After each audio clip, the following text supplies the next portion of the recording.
Hello, my beautiful people. Good afternoon, good evening.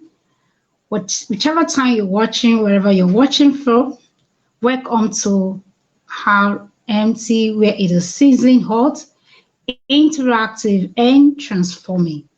On this episode, we are going to be looking at the topic, the waiting parents.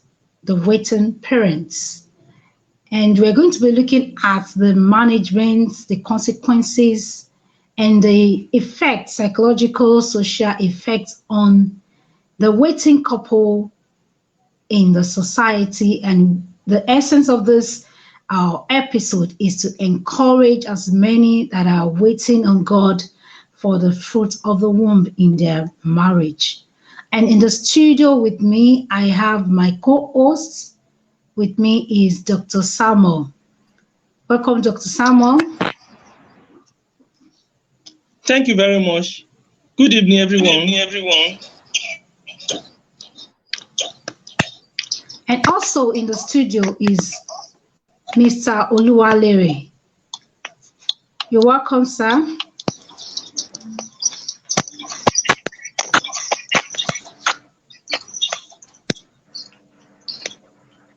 Good evening, everyone. Glad to be here this evening again.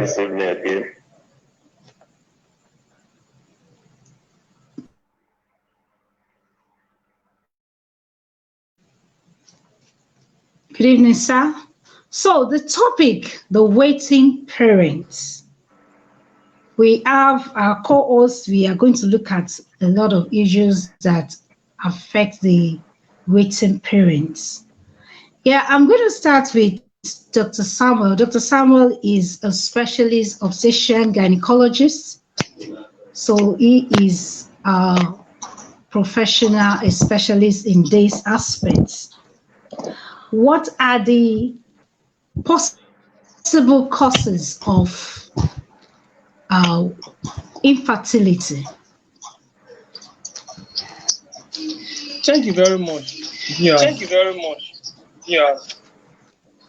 Infertility as a form of definition is the inability of couples staying together to achieve pregnancy despite regular, well spaced out, ejaculating sexual intercourse for about 1 year.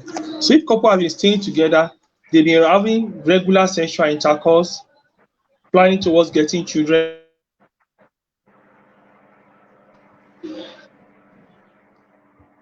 and after doing this for about a year, they fail to achieve pregnancy. We term them as an infertile couple. So the causes of infertility worldwide, there are different statistics, but on a general note, we can say that 30% of an infertile couple could be through demand, that means male factor infertility. 30% of infertile couple could also be female, that means female factor infertility. Also, 30% could be joint, that means male and female, having 30%, the cause of it being 30%. And the last is 10%, in which the cause of the infertility is not known. So the causes of infertility could either be male, could be female, could be both, and could also be unknown.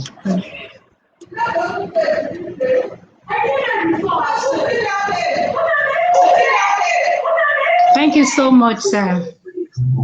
Welcome, Pastor Samuel. We also have in the studio our co-hosts, Pastor Samuel Idowu. Pastor Samuel, welcome to the show. Thank you very much. Sorry that I was actually on an international call, so I'm so sorry for that. That's why I'm joining late. Yes, we are glad to have you. Thank you very much, man. Have you. Thank you very much, man. So, going on the topic, the waiting parents, Dr. Sama have been able to tell us the possible causes of infertility in couples. Now, Mr. Oluwalere, please, sir, can you please tell us the social implication of infertility in marriage?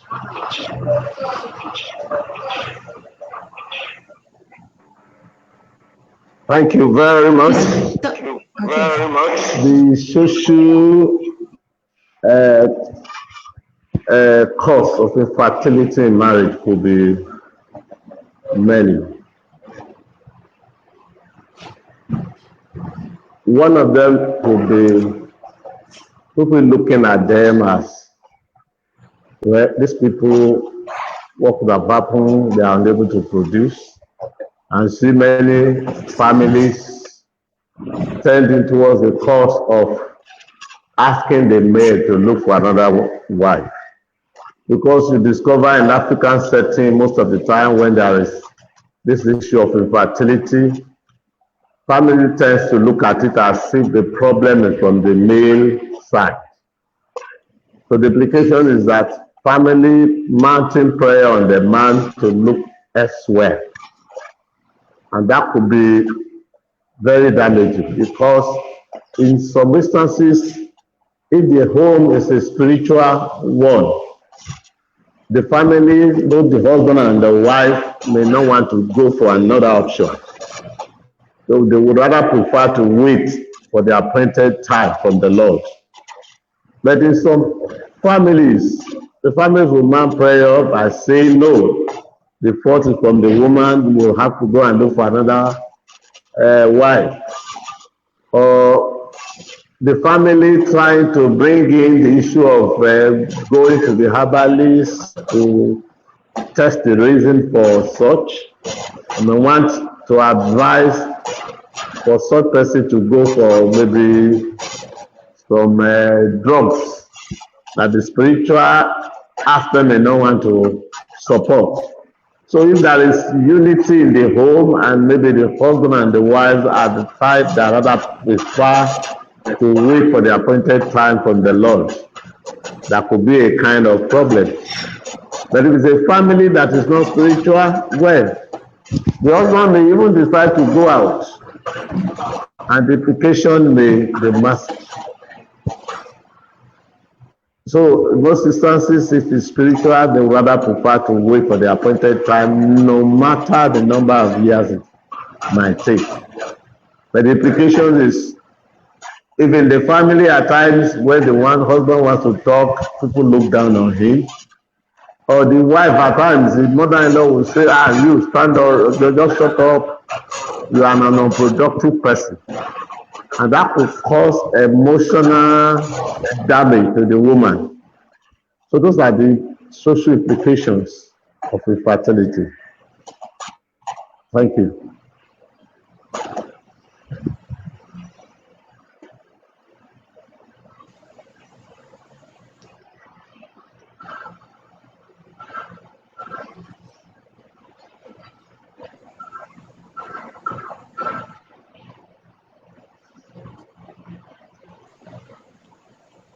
Thank you, sir.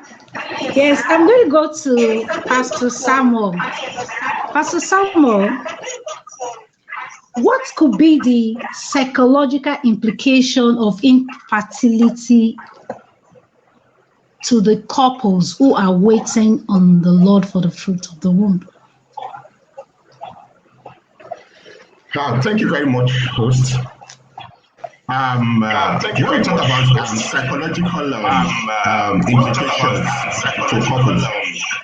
implications to couples. You find out that mostly is it has to do with maybe families, and you find out that there will be pressure from families, and when there's pressure from families, you discover that the couples they'll feel most of the time the couples will not they won't allow the couples to be at rest, you know. And when such happen, you find out that there will be tension in the house, whether we like it or not. There's going to be tension in the home, and especially in the part of the woman now, you discover that the woman she gets the bulk of the eats, you know. She gets the bulk of the eats because from the husband's side, people will come and say, this one she has not given birth. When she send maybe a kid, maybe she sent somebody on errand, the child didn't go. You find out that she feels maybe it's because I don't have my own child. That's why this one did not want to go on errand and all that. So you see the pressure mostly is always on the side of the woman. Psychologically, they feel that they feel less of who they are. They feel less of who they are. They forget the fact that it is the Lord that giveth children. You know, most of the time they go off balance. They react in a way that they ought not to react, because psychologically they are affected, because psychologically they feel that they are not there yet. If I don't have a child, I'm not there yet. You know, yes, the Lord says be fruitful, multiply, but at the same time we should also realize that it is the Lord that giveth. We cannot manufacture babies. It is God that giveth baby. So psychologically they feel they are not there yet. The couples feel they are not there yet, but on the part of the woman, they are the one that feel the heat most. They are the one that they feel, if I have not given, most of the time you find that the woman might even feel, if I didn't give this man a child, he might go outside to look for one. He might go outside to look for a child. So psychologically, they feel that they are not there yet until they have a child of their own. Thank you, ma'am.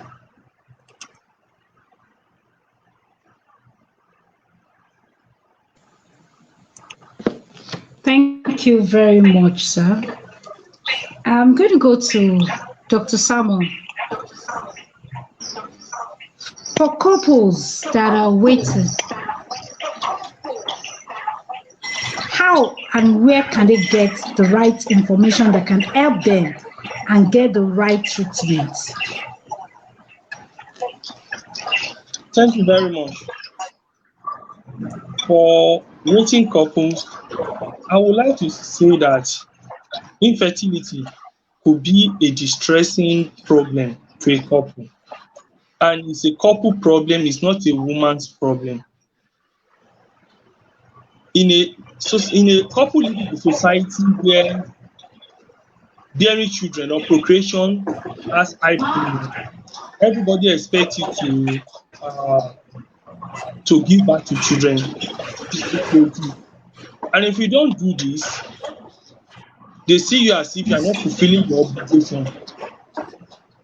Such couple, they usually live a distressing life, a stressful life. And a woman that is infertile can do anything to get a child, even far back in Bible days. So what the woman can do, what the couple can do, is to seek help. If you don't assume every problem is spiritual, go to your doctor. Go to a place where you can talk to a gynecologist. They will tell you. You will not be able to find out everything. At least most of the problem people may have will be a simple problem in which the solution is not far-fetched. So when you meet a doctor, a gynecologist with keen interest on endocrinology and reproductive medicine, they'll be able to know what are the problems, how can it be solved, and advise you properly I have seen couples that have battled infertility for 20 years. The question you now ask them is that, what have they been doing for 20 years? So it's a problem is half for. So if you know this is the problem, there are sometimes they will tell you that nothing is wrong with both couples. At that point, you know that hope is not lost when we have hope in God. You can turn to God. But there are sometimes we know the cause of the infertility. We can actually, counsel you on what is the problem. What are the possible options of management? And you look at the option, you may be shocked that the solution or the options of management are not even far-fetched. They are what you can afford. So when you see an infertile couple or you find yourself in such case in which you have to wait on the Lord, seek medical attention. You may be able to solve some of your problems. Thank you.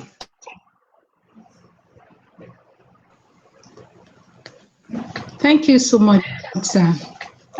Mr. Oluwalere, sometimes people that are waiting on God, people tend to believe that, they don't have what they are spending money on. They don't have children that they are sending to school. So people believe that they don't have responsibility, that they should have so much money to give out. What are the possible implications of waiting, of infertility on the financial economy of the family, sir? Mr. Oluwalere.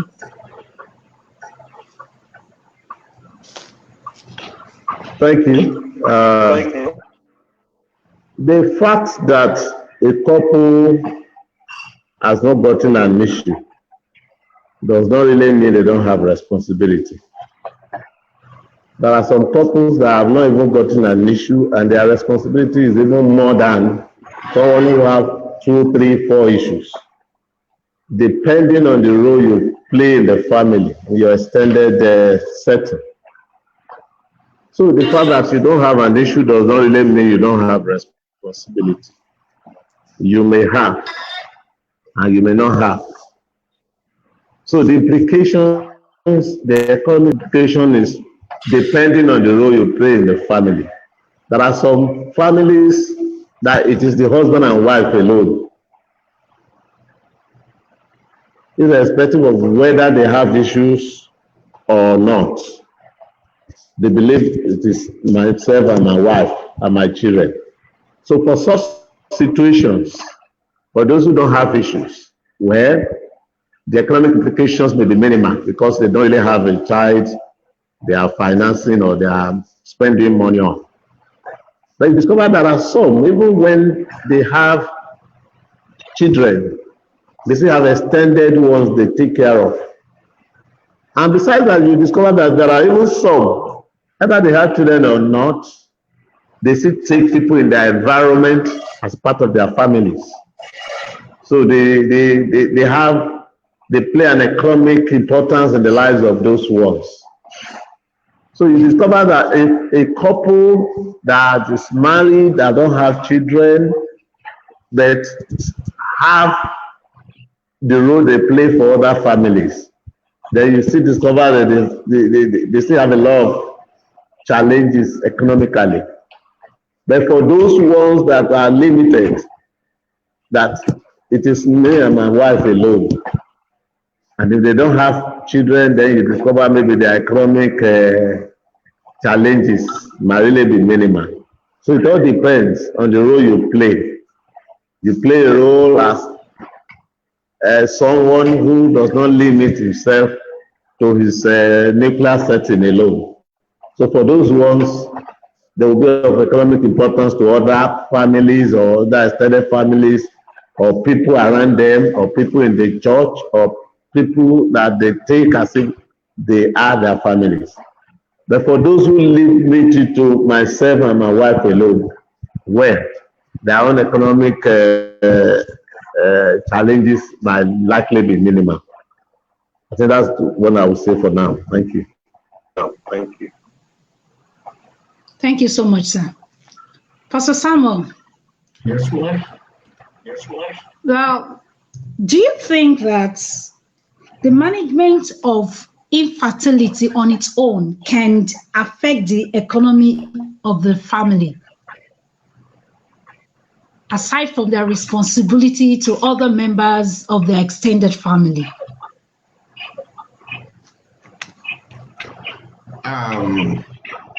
Yes, it depends on how the couple, it depends on how they manage the infertility. You see, most of the times you find out that couples, they try to look for issues at all possible costs. They will introduce them to this. They will invest in it.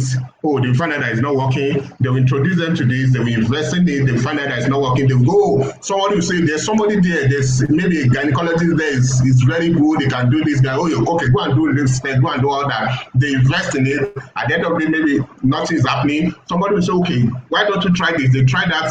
Nothing is happening. They try that. So definitely, if it is not properly managed, you find out that it can affect their finances.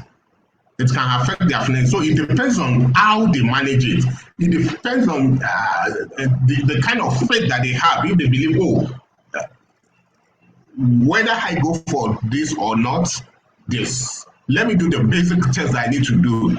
Let me visit experts to know what is wrong with me. And after visiting experts, you find out that okay, I visited the experts. They told me that everything is fine. But at times you find out that couples, their faith might not carry that. Oh, everything is fine. It's fine with the woman. It's fine with the man. Okay, let's start trusting God that okay, when it is God's time, something will happen. But most of the time, you find out that faith begin to shake. And when faith is shaking, somebody will say, okay, go and try this, you try it. Go and try that, you try it. Why don't you use this drug? You use it. Why don't you use that drug? Why don't you do this? Okay, don't do this and all that. You find out that they start investing on things, on tests, on medicals, on things that, and if care is not taken, this can affect their finances negatively. This can eat into their finances negatively, and whether we like it or not, the economy or the finance of the family will be affected. Thank you very much, ma'am.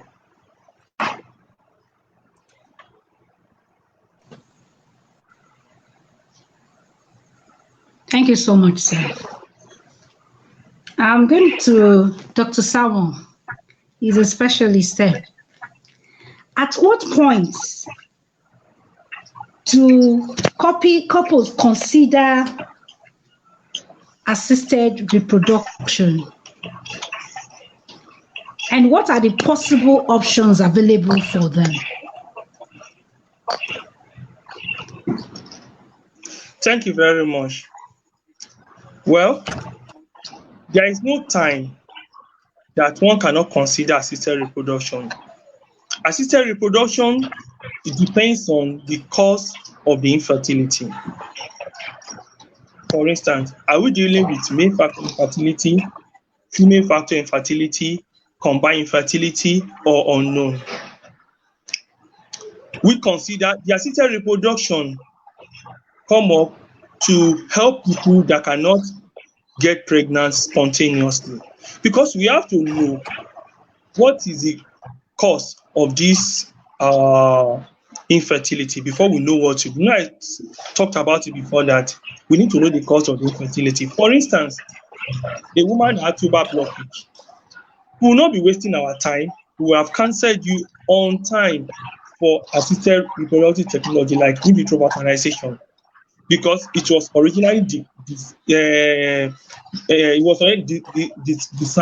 to bypass the two. There are different things that could cause infertility. Let me just try to list it. Like in male, we call what we call, I don't want to speak too much grammar, pretesticular, testicular, and post-testicular factor. Pretesticular has to do with the semen or the spermatozoa is being produced in the testes. The production of it could be because what should stimulate the testes are not intact. That means that some hormones released from the brain will work on the testes. Testes will produce the sperm, and those sperm will be released. In any of these pathways, there could be problem. If there is problem with production of the hormone, genetic factor, or anything, we call it pre-testicular. Testicular is that all the hormones are okay, but the testis is malfunctioning. Maybe because the person has lost one testis or has injury to the testis and it has been damaged. Or there is cancer of the testis, or there is any problem with testis. The testis is exposed to radiation, to chemicals that have damaged it. Then after the sperm has been produced, it needs to go out of the body. And the outflow can also be blocked, we call it testicular, depending on it. And on women too, the problem with infertility could be uterine factor. The uterus will have a problem, abnormal uterus that can carry pregnancy for so many causes. It could be the tubes that have problem, tubal factor, the tubes are blocked. The egg cannot just pass through, cannot get fertilized. So it could also be cervical factor, that the cervix is not just patent enough. So many of these, it could also be ovarian factor, the woman is not ovulating. So any of these things, you have to look at it and say, from the look of things, this is what you, that's why you need to meet somebody. Let's know where the problem is. And if you can get the origin, the Englishman says, a problem known is half solved. If you know that, okay, your problem is post-testicular or testicular, maybe there is obstruction. Is it obstruction that we can just through? Can we do testicular sperm aspiration? We just need to know what the problem is. When we know what the problem is, we encourage you, counsel you appropriately on what the mode of management will be. But as per assisted reproduction, there's gamut of things that could be done. We are not also unaware that it's not cheap. It's expensive in this part of the world. So before we venture into it, or before you counsel you to seek help through assisted reproduction, we must have been sure that, number one, you need it. And that's the main thing. Thank you very much.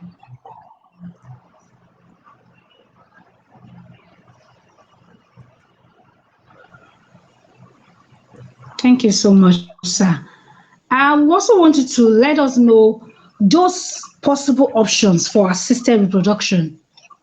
What are the possible options? Dr. Samuel? Yes, thank you very much. Yes. There are so many options for assisted reproduction, but I will mention options for assisted reproduction. I will mention, and if you are, the people have talked about IUI, intrauterine insemination. And what do we do IUI? Good. For what IUI involves is that you will get the semen of the husband or any semen you want to use, process it very well to remove some chemicals from it. Then the concentrated sperm, you would have prepared the woman. Either you take over an ovulation, you induce her, or you pass through the normal cycle in which you are sure she's in a ovulatory period. You inject that sperm into the uterus. The purpose is that normally a man should get, there should be natural insemination by sexual intercourse. You are just bypassing that, probably because there is cervical factor. There is, or the woman is producing antibody through the cervix that is destroying the sperm cells. So you want to bypass that and inject it directly into the uterus so that it can fertilize the egg. Another reason you could want to use this is that if the man, maybe if the woman is HIV positive, and in those days you don't want them to have intercourse because you don't want traffic, you can also do that.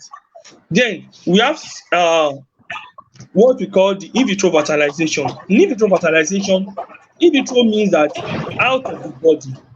Fertilization out of the body. You take the egg and the sperm of the man, you fertilize it outside the body, and you return it back. And why we do this is that in cases in which we have in cases where we have the tuber blockade, the tube is blocked, and you want to bypass the tube. So you have to go through another route, get the egg, get the sperm, fertilize it. There are so many things you can do with this. You can fertilize the egg, you call it IVF and embryo transfer. The embryo that has been formed, you can transfer it back, and the woman can carry her pregnancy. And so we have talked about even freezing some embryo for future use. People have gone to a more technologically advanced way in which you get some people that have like a low sperm count, and you know that doing it naturally will not work. What do? They just go what we call ICSI, intracytoplasmic sperm injection. You pick a particular sperm and inject the sperm into the ovum, and it get fertilized. You can even go to the extent in which you study the spermatozoa you want to pick and inject it. There are gamut of things that could be done. People have talked about surrogacy. People have talked about adoption. So what people that have this problem to come out, seek for help. We can give them options, and the options may not even be as difficult as we thought. The list is endless. Thank you very much. And I want to also say that the first this IVF started far back 1978. Louis, that was born in 1978, Louis is now 43 years, I think by May or June this year. So it has been in existence, and people have had conception through it. In fact, when people give testimony in church and they tell me they've been infertile over 3 years, and they are over 10 years, and they had pregnancy, it was triplets, I will just laugh, because I know that manipulation by some specialists has been done. Though we know that God gave the go ahead, because the Bible says, who is it that says it and it cometh to pass when the Lord commanded it not? So God has given the go ahead. That is why it could be done. Thank you very much. Thank you so much, sir. Pastor Samuel. Yes, ma'am. And most of the time, we Christians will shy away from IVF. Is there anything wrong with Christians doing IVF?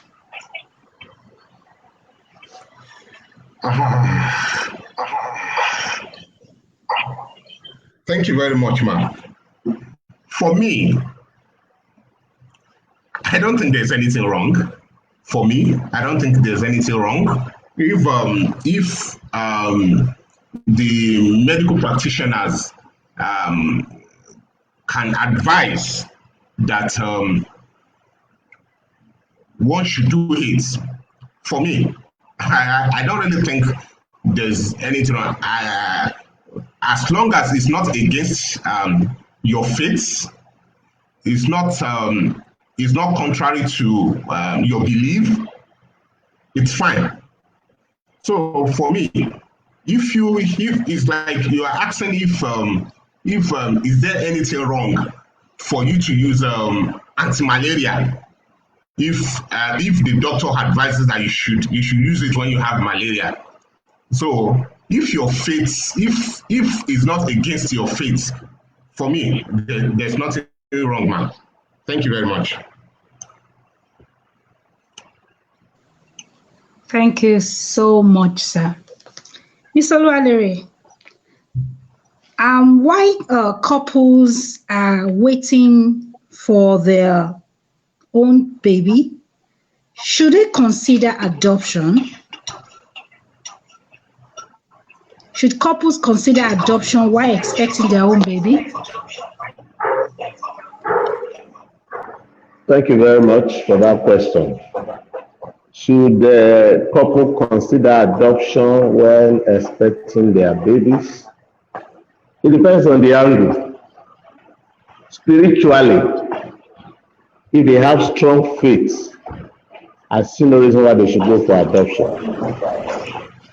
But because of the prayer of the family, and maybe because of their spiritual limitations,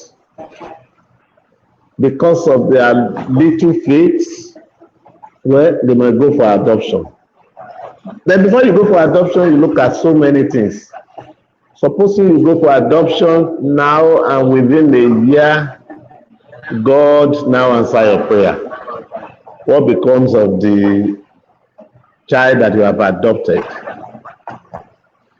There have been occasions whereby people adopt and thereafter God answers them, even by giving them twins or triplets or more than that. So what becomes of the adopted child? There are some people who don't even, when they are in need of something, they can go any extra length, but when God has answered them, their attitude changes completely. I've been in instances whereby people have been trusting God for a fruit of the womb. God doesn't answer them on time. They get adopted a child, and thereafter God answers them, and the way they treat the adopted child because something else. There was a film I watched recently whereby a couple waited for so long. The medical practitioner has told them they won't have any issue. And thereafter they adopted a child. The child grew up and they felt that they should adopt another one. They adopted the second one. And in the process of bringing that second one in, the first one was so frank about it that no, I am not going to accept this. You can't come in here, you can't do this, you can't do that. And it was war. Anytime she sees the other one, no, it will be quarrel, it will be fight, it will be this, it will be that, until later, that he was told that even herself was not a child born by death, that she was adopted. That was when she came down. So to me, if your spiritual, if you have that faith that God can do all things, to me, I see no reason why you should adopt a child. But if the faith is not there, and you know you cannot absorb the prayer, well, there's nothing bad in adopting a child. But if you do adopt and God answers you thereafter, there shouldn't be any discrimination between the adopted child and the biological child. That is just my own opinion. Thank you.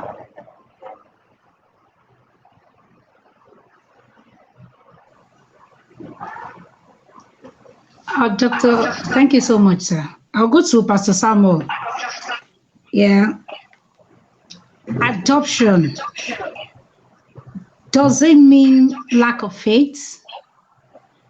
Adoption, does it mean that after a couple have their own children, the child they adopted is no longer their children, or they should treat the child less? Does adoption make you less a Christian? Please help us with that, Pastor Samuel. Okay, thank you very much, man. For me, adoption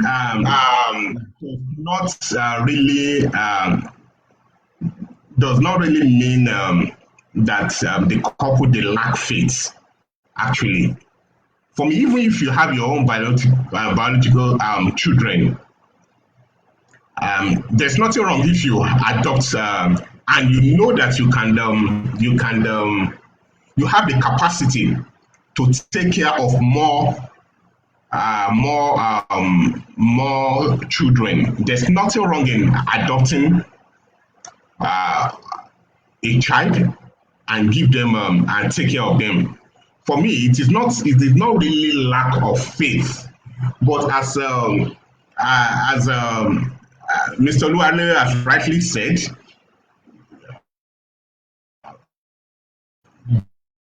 the situation whereby a child and they did not treat the child well, that is where the problem lies.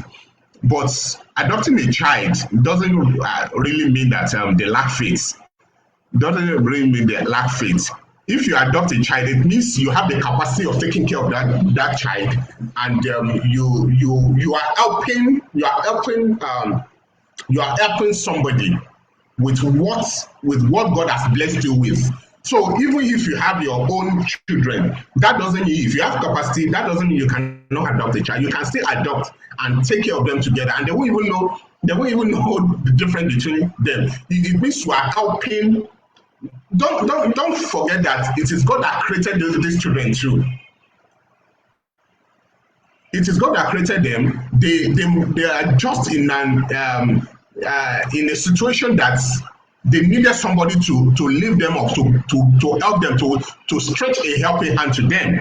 So, but if you adopt a child, it means you are stretching a helping hand to somebody. You are taking care of somebody that needs help. You are extending hand of fellowship to somebody that needs it. You are giving a child that needs help. You're God, with God has given to you.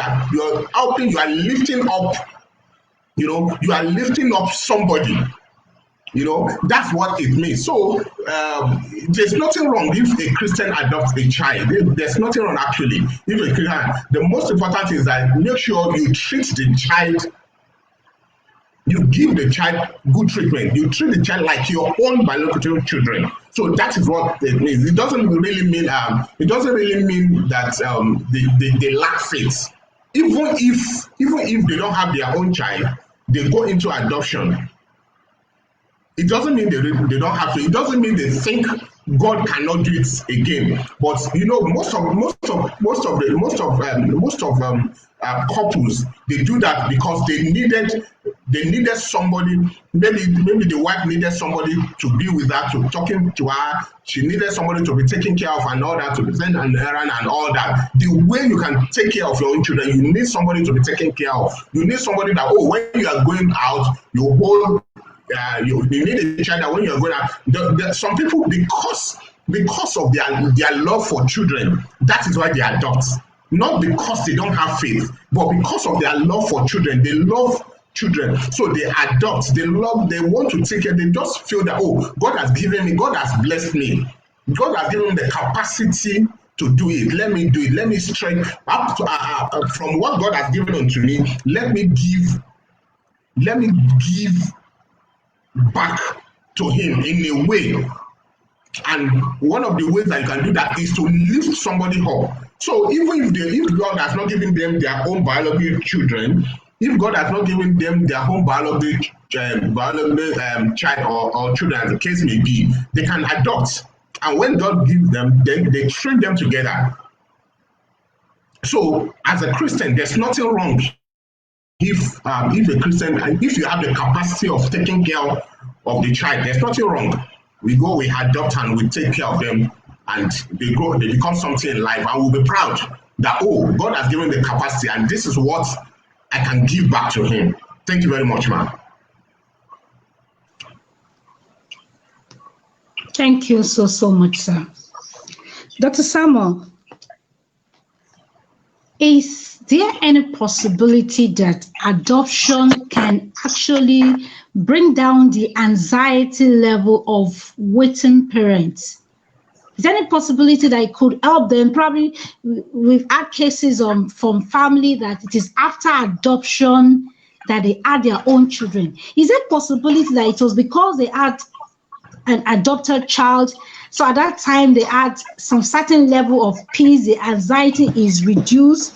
Is there any possibility that could affect, maybe if their problem is hormonal or some other things? And secondly, I want to ask, let's handle that first before I go to my next question to you. Yes, there is possibility. Sometimes I discuss with our couple that being calm alone solve a lot of their problems. The anxiety may even make the pregnancy not to go. It's difficult to be calm in the face of crisis. It's like you telling me to be calm when there is war. Bullets are flying everywhere. You are telling me to be calm. It's difficult because you don't know what will happen next. But adoption on its own, when you sign your things for adoption, you notice that you will be calm, you'll be more focused, you'll be happy, a little bit fulfilled, and with that will also help your psychology and make things work well for you. So people have said it that after adoption, they find themselves having their own babies, getting pregnant, and the psychology is that just the adoption, seeing someone around, you become fulfilled, and when you are happy, the way God created human being is that even when a woman is stressed off, writing exam, any stress a woman is passing, she may not ovulate. God made it that way, and the principle is that so that you not get pregnant when you are not at your best. So adoption on its own can calm a woman down and makes her to be fruitful again. Thank you.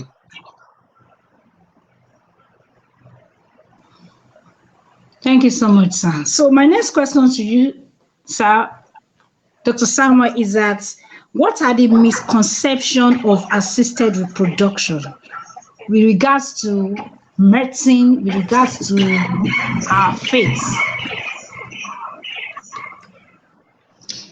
The misconception about assisted reproduction is we believe in this part of the world where we place high premium on procreation, there are so many misconceptions. People believe that if it's not natural conception, so because of it, most people try to hide what they do to achieve pregnancy. Nobody talked about it. It's only for people that are bold enough to come to the podcast and say that I had the IVF. Most people don't talk about it because they start thinking, would the baby be for someone else? There's some other thing about assisted reproduction that we don't normally talk about.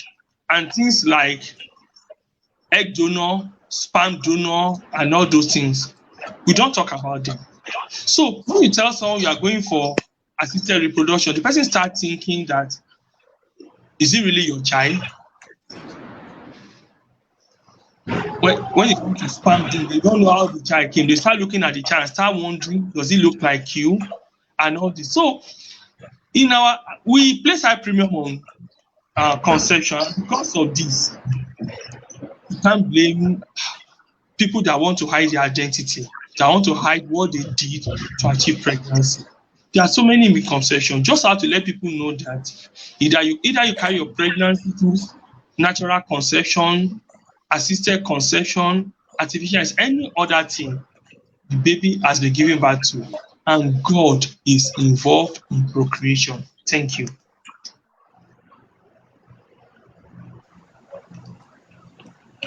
Sir, what do you have to, I'm still talking to Dr. Samuel, do you have to tell the society at large concerning assisted reproduction so that people don't get, there is this way people look at people when they go for assisted reproduction, that going through assisted reproduction does not make the child less your own or less child. Whatever way the child is conceived is still by God. They are not chemical babies, because that's the way people look at it, as if the babies are giving birth, they are reproduced as a result of those method of assisted reproduction, as if they are not from God. I wonder what's your advice to the general masses regards assisted reproduction to avoid stigmatization? We should know that the knowledge involved in medical practices is being given by God. God needs to uncover for us to discover and recover what we want to recover. So, and I said it earlier on, nothing goes out of God. There is nothing out of God. Because there is no, I said that you will see that seeth it and it coming to pass when the Lord commanded it not. Even what we're doing, the assisted reproduction, everything, God is in it. Just see us as if we are not biological accidents. If you believe what the Bible says to Jeremiah, why you are in the wood are sanctified, that means that God is aware that I will come, either through assisted reproduction or through natural conception.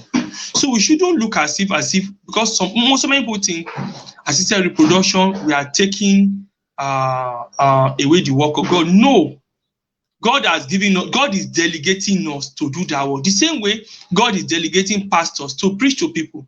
God can actually send angel. Why is God giving pastor message? Why is God showing you vision about other people? Why is God asking you to pray for other people? God is delegating the work for us to do. So, and I also want to talk to people that have had it and they succeeded in, they shouldn't hide in the shadow. Know that if you give, they can actually go for it and they will get it. Because what I notice is that most people don't really tell you the truth, the truth about their conception. And someone is somewhere praying, and the information you are holding may be an answer to the person's prayer. Tell them, you don't have to be shy about it. This is what I did, and God answered my prayer. Praise the Lord. So that other people, too, instead of troubling God because they have tuber blockage, they will know that, oh, this person has tuber blockage, but God has released a knowledge for us. The Bible says that the secret belongeth to the Lord. They that are revealed belong to us and our children. That means that He revealed the knowledge. If He doesn't reveal it, we will not have access to it. So don't see it as if it's devilish or it's demonic. God gave us. I know of big pastors in Nigeria that the wife had IVF. I can't be saying that on social media. So many of my friends had IVF. I can't be saying that on social media, and they won't tell you. So don't die in silence. Seek for help, and God will answer your prayer. Thank you. Thank you, sir.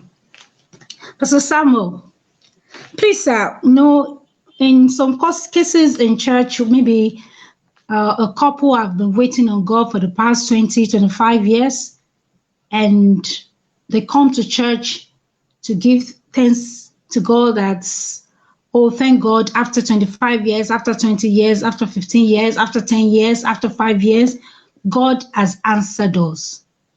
And there's somebody in the congregation probably that have been advised by the gynecologist that he should go for assisted reproduction. And this person hears this testimony that, oh, somebody has been waiting for 20 years. God has answered the person. I mean, it's just 25 years. So why don't I just ignore the doctor's advice and let me keep praying? So is there anything wrong if people can actually help other people to get information about how they can help themselves medically in order to make themselves happy in their marriage? Okay, thank you very much, ma. Dr. Samuel said something earlier. He said that God is dedicating assignments to people. You see, if somebody gives testimony in the church that I've been waiting unto God for the fruit of the womb for 25 years and God answered me, and there's somebody in the same congregation that the doctor has advised, to go for a particular treatment or the other. You see, I said it earlier that when a doctor gives an advice, there's nothing wrong if you follow that advice. And for somebody that had the testimony of you that have been waiting for 25 years and God answered, and he feels, that builds the person's faith, and you feel, if God can do that of 25 years, then what makes me think that God cannot do for me that is just 5 years or 10 years? If your faith can carry it, fine. But there's nothing wrong actually. There's nothing wrong actually in getting information and making use of that information. Getting information, a reliable information, making use of that information, as long as it's not against your faith. As long as it's not against your faith. The doctor told us, said, God dedicated. Yes. People have the, if you feel that, the information you are getting from somebody is helpful and you can use it, why not? There's nothing wrong. But if you feel that, your faith can still wait and it will not be shaken, it can still wait. You can still wait. You can ignore whatever the doctor says. There are some people that they feel that, if they are feeling headache, they don't use paracetamol. All they need is to sleep. And by the time they wake up, they will be fine.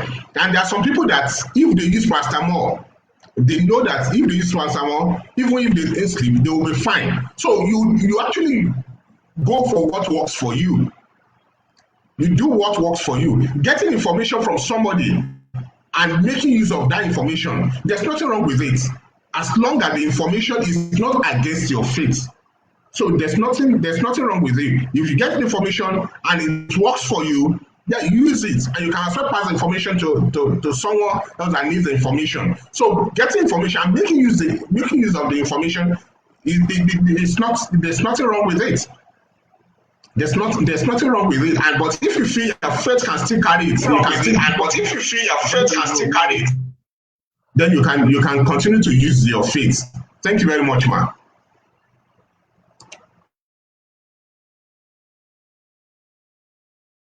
Thank you, sir. Yeah, I'll go to Mr. Oluwalere, sir. With our cases of infertility, and in a way, it's the husband that is responsible, and the pressure is on the woman, and the man refused to go for a checkup that will determine where, so that they can know where the problem is. What's your advice for men like that? That, okay, the doctor will ask them, let them come for test. The woman will be at every clinic, and the man will not show up. 6 months, they will still be begging the man, please go for test. He will not go. Go and do this examination. The man will say there is nothing wrong with me. So what's your advice for men when it comes to investigation as to their fertility? Mm-hmm. Thank you. Thank you for that question. If such issue happens, the first thing that should come to your mind is there is still no unity at home between the couple. Because if the couple has one common aim and they believe in themselves, then they should know the problem will come from any either way. We know in African setting, like I said earlier on, most of the time people believe when there is problem like that, the problem is from the woman. But experience have shown that most of the time it's not always the woman that has that problem. At times the woman has nothing. At times it is the woman. At times it is the man. But if there is unity, I see no reason why the man should not go for the test. To me, for a man who does not go, maybe I will regard it as arrogance, or maybe the man doesn't really like himself, or maybe the man even has a hidden agenda, or maybe the man doesn't even want a child. Because if the two of them are of the same mind, then they should believe the problem could come from any way, from either way. There have been some instances whereby the problem may not even be from any of them. But if they have the same purpose, definitely I see no reason why the man should not go for that test. Let me give you a practical example of something that happened in my presence. When I was still not married and I was living with my sister in Festac, there was a man that got married to a woman. We know them very well. The marriage was more than 10 years. No issue. None of them. We can't, although they may know among themselves where the problems came from, but you know eventually the divorce phase. And thereafter to another woman, and that woman, the wife, got married to another man. Guess what happened? The man had issues today, and the woman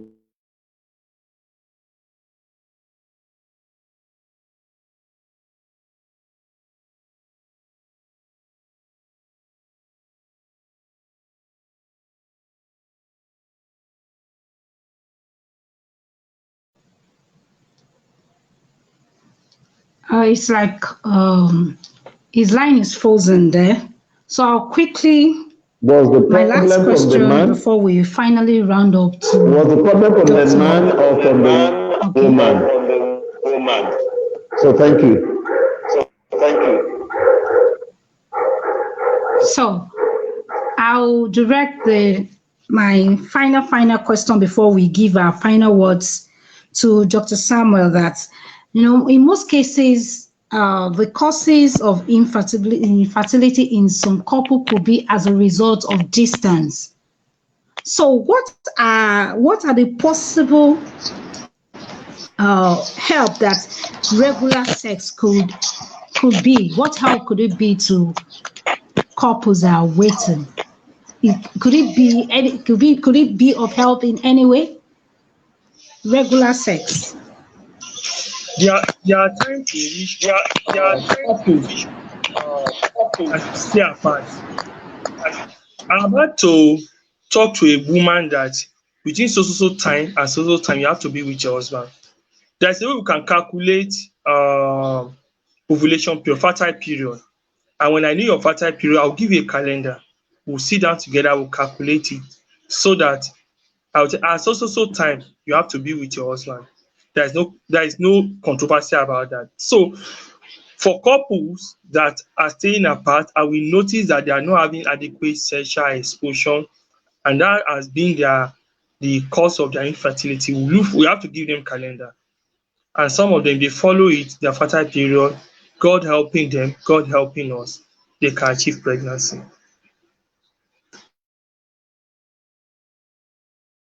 What's the encouragement for couples that are staying together and the only time they feel they should have sex is when they want to have children? Are they supposed to have regular sex or only have sex when they think, his woman is fertile? How does that affect their psyche as to fertility? Though we are not discussing sexual sex today, but regular sex is good enough depending on the couple. Each couple have learned to adapt to each other's sexual life apart from procreation. So if that is what the couple is used to, I don't have problem with that. But when it comes to procreation, you need to have sex as I went due, because people don't know that a woman can only get pregnant in about 24 hours. A woman is only fertile in about 24 hours. And for men, well, they are fertile all through the year, all through their reproductive years. For a woman, in a month, in a cycle, it is when you're ovulating and you release the egg. Within 24 hours, if the egg is not fertilized, the egg is gone. So we have to teach couples that are infertile to know their fertile period so that they can plan what we call time intercourse. If they are busy, they should have time intercourse. God will answer their question.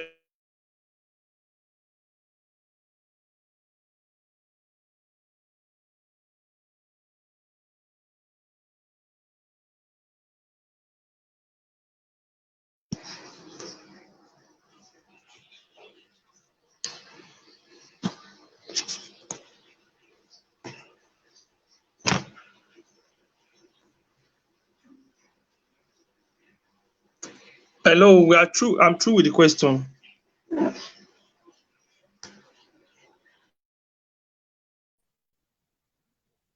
I was rooted out. So finally, I want us to give our final word. I'm going to go around with this question, and I'm starting with Mr. Oluwalere. The number one is that what support should the couple get from the family and friends? And secondly, how does the couple support themselves in this situation? Mr. Oluwalere, sir.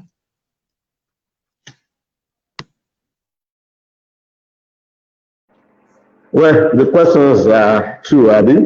Support from the family, support from the couple themselves. Am I right? The support. Yes. The couple expect from the support the couple expect from the families is for the family to, first of all, remain prayerful and faithful, and have the belief that with God all things are possible. And besides that, the family should also know that the fact that they have not gotten issues today does not mean they can't have tomorrow. And as a result of that, they need to be very, very friendly with them. I have an example. I used to have a lady that was in the same office with me when I was in the banking industry. For 6-7 years, he doesn't have an issue, and the husband's family was so unfriendly to her. But guess what? When God answered her, he had 3 plagues. That was when they became friendly with her.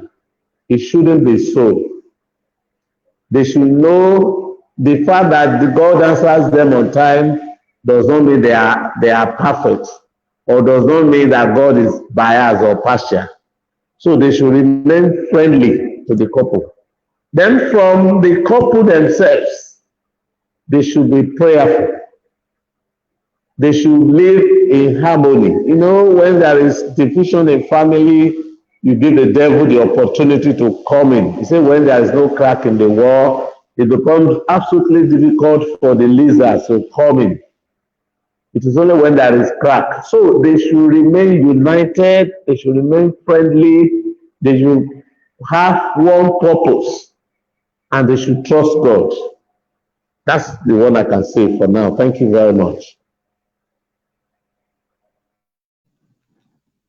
Thank you so much, sir. So I'll go to Dr. Samuel.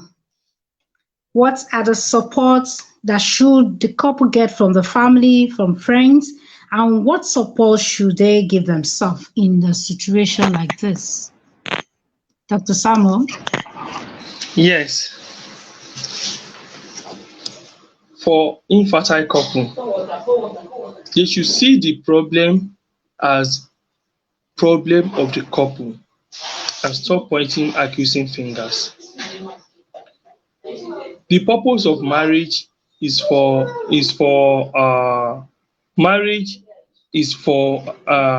companionship. Procreation came in later, and those children will still leave 2 of you to stay together.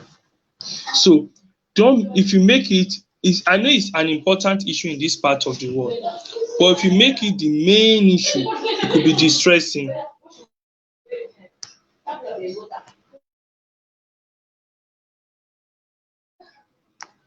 If you make it an issue, it could be distressing. So just see it as if it's our problem, not your problem. And if you see it as if it's our problem, it will be easy for you to look for solution together. And if you work together, you will get something good out of it. Thank you.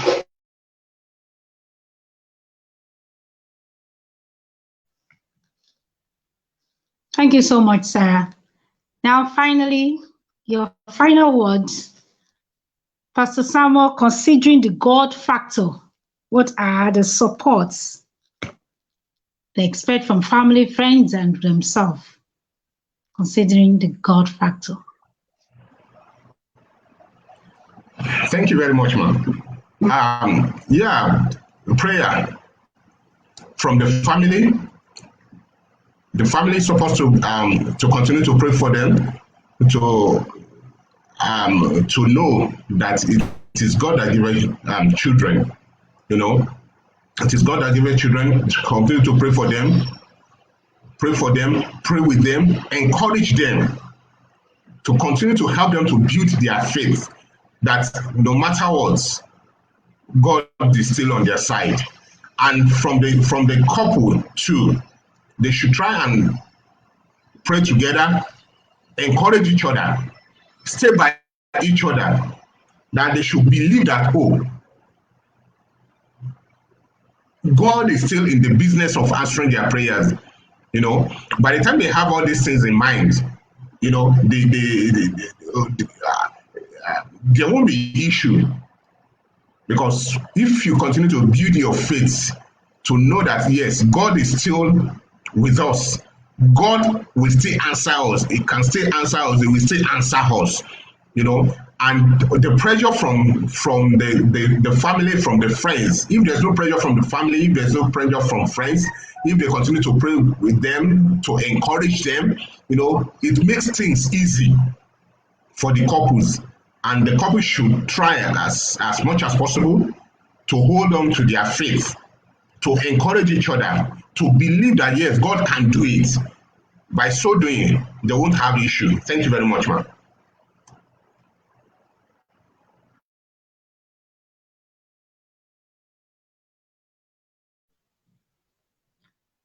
Thank you so much, sir, for these insights.